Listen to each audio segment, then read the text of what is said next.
بسم اللہ الرحمن الرحیم۔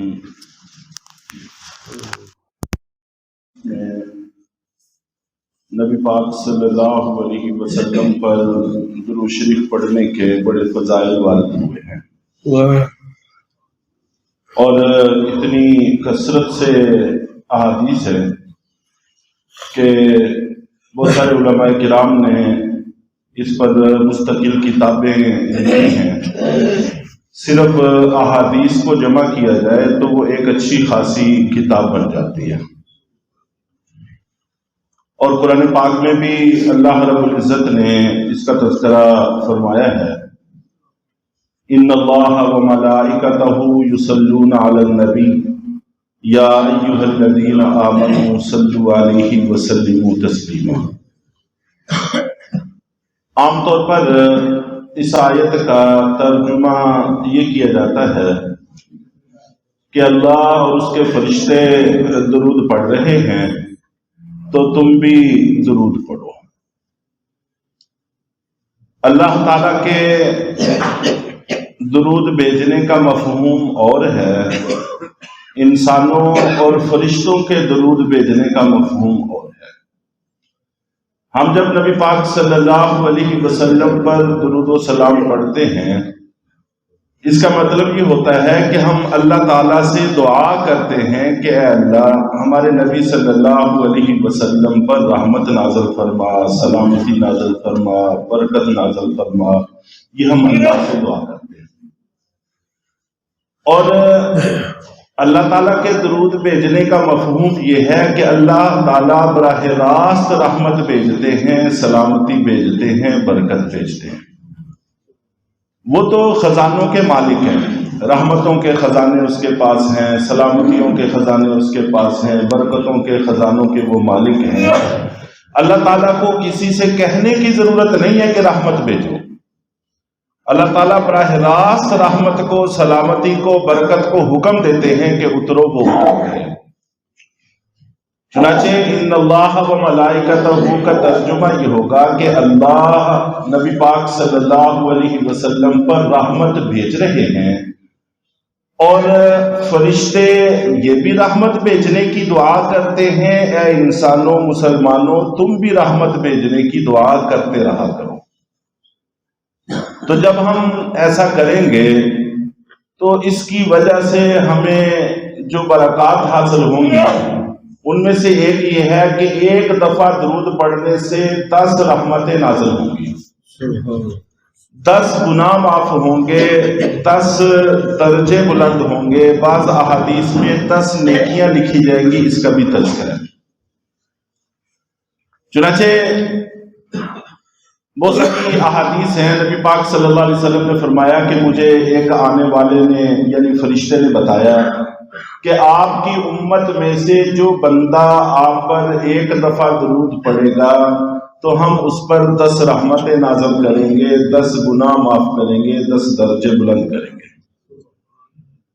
اور ایک لمبی حدیث ہے حضرت عبد الرحمن ابن عوف رضی اللہ تعالی عنہ کی، اس سے درود پڑھنے کی اہمیت سمجھ میں آتی ہے۔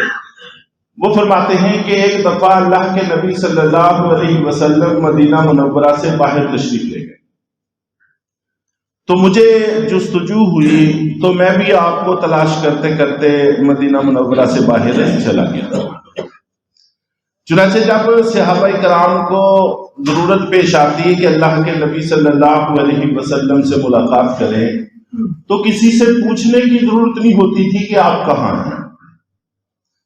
جس راستے سے آپ گزرتے تھے وہ راستے مہکتے تھے، خوشبوئیں آتی تھیں، اسی خوشبو کو سونگھتے سونگھتے وہاں پہنچ جاتے تھے جہاں سے وہ مشعل خوشبو کی روشن ہو رہی ہے۔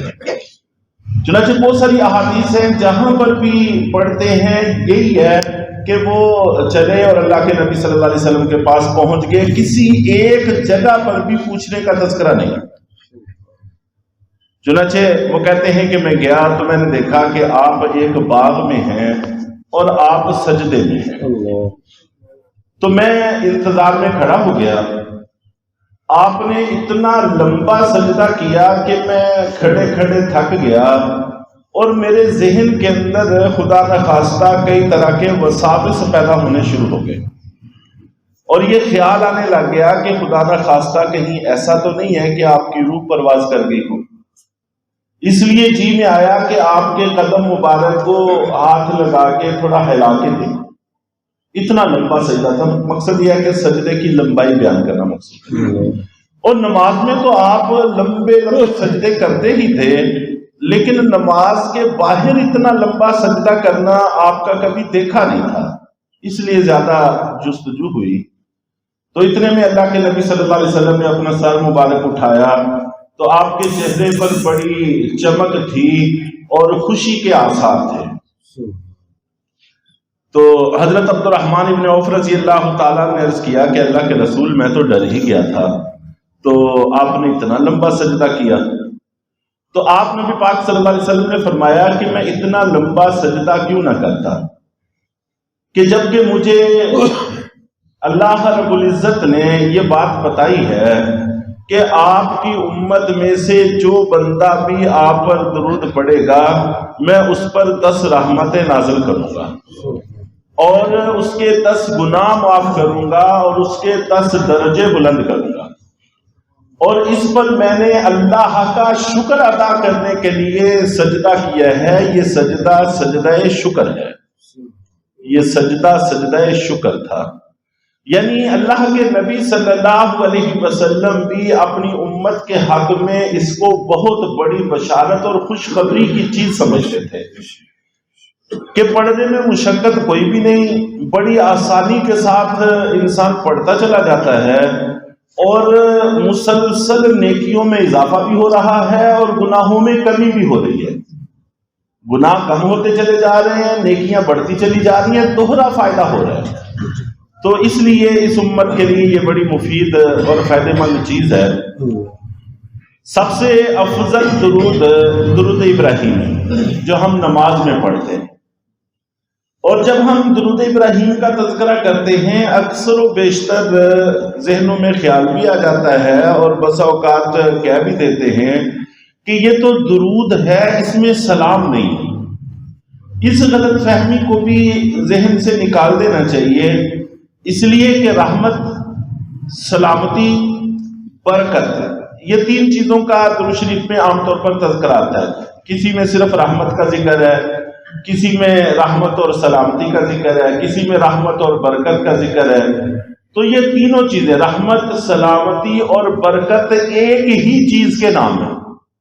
جس پر رحمت ہوتی ہے اس کو سلامتی بھی مل جاتی ہے، اس کو برکت بھی مل جاتی ہے، اور جس کو سلامتی مل جاتی ہے، سلامتی بھی اللہ ہی کی رحمت کا نام ہے اور اسی کی طرف سے حاصل ہونے والی برکت کا نام ہے۔ اس لیے ان تینوں چیزوں میں سے کچھ بھی حاصل ہو جائے تو وہ تینوں ہی ہیں، تو یہ تینوں نام گویا کہ ایک ہی چیز کے ہیں، اس سے گھبرانے کی ضرورت نہیں ہے۔ جب اللہ کے نبی صلی اللہ علیہ وسلم نے اس کو سب سے افضل قرار دیا ہے تو آپ جتنا اس کے مفہوم کو سمجھتے ہیں ظاہر ہے کہ ہم اور آپ نہیں سمجھتے۔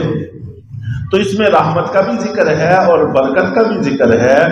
رحمت اور برکت یہ سلامتی کو اپنے اندر خود بخود لیے ہوئے ہیں، تو اس لیے سب سے افضل درود شریف درود ابراہیم ہے۔ یہ پڑھنے کی توفیق مل جائے، زبان پر جاری ہو جائے تو سبحان اللہ، بڑے فوائد ہیں۔ اور سب سے مختصر صلی اللہ علیہ وسلم ہے۔ تو جتنی بھی احادیث کی کتابیں ہیں تقریباً شاید ہی کوئی سطر خالی ہو جس میں صلی اللہ علیہ وسلم نہ لکھا ہوا ہو۔ دنیا میں سب سے کثرت سے پڑھا جانے والا درود شریف یہ ہے۔ اور پھر مزے کی بات یہ ہے کہ اس میں درود کا بھی ذکر ہے اور سلام کا بھی ذکر ہے، دونوں چیزیں ہیں۔ صلی اللہ علیہ وسلم، پہلی میں صلاۃ ہے اور دوسری میں سلام ہے کہ اے اللہ ہمارے نبی پاک صلی اللہ علیہ وسلم پر رحمت بھی نازل فرما اور سلامتی بھی نازل فرما۔ تو درود بھی ہے اور سلام بھی ہے، دونوں چیزوں کا اس کے اندر تذکرہ ہے۔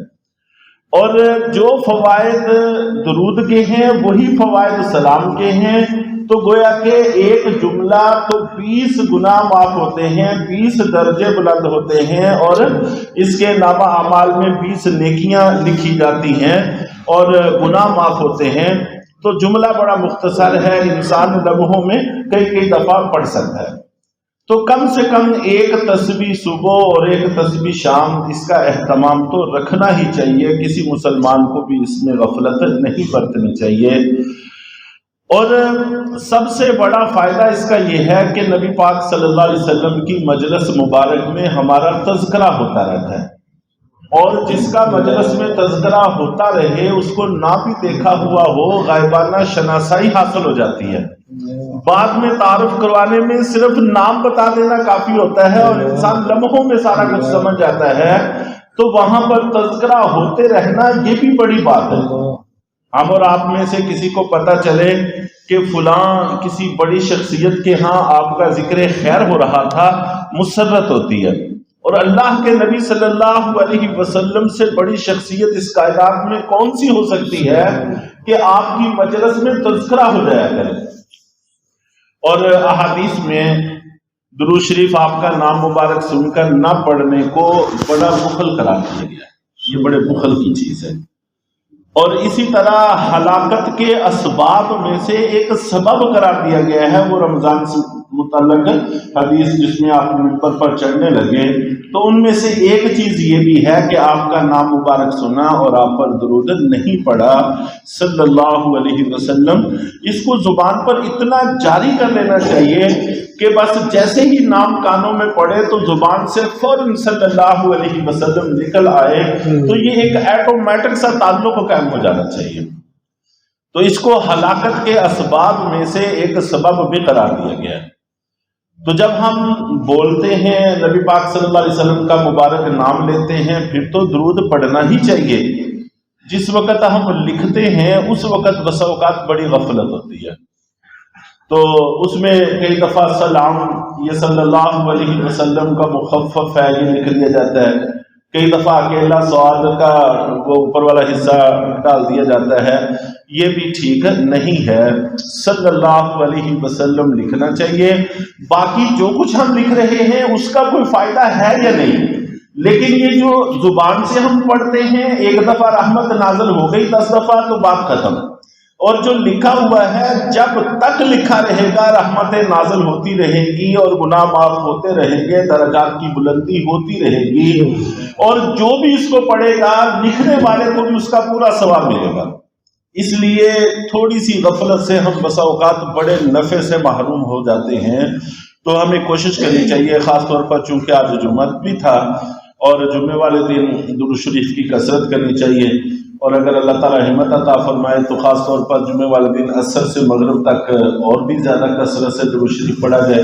گھروں میں بھی اپنے گھروں میں خواتین کو، بچوں کو اس کی تلقین کرنی چاہیے، انشاءاللہ رحمتوں کے نزول کا سبب ہوگا اور آخرت میں بڑی خوشی اور مسرت کا باعث بنے گا۔ اللہ تعالیٰ ہم سب کو عمل کی توفیق دے۔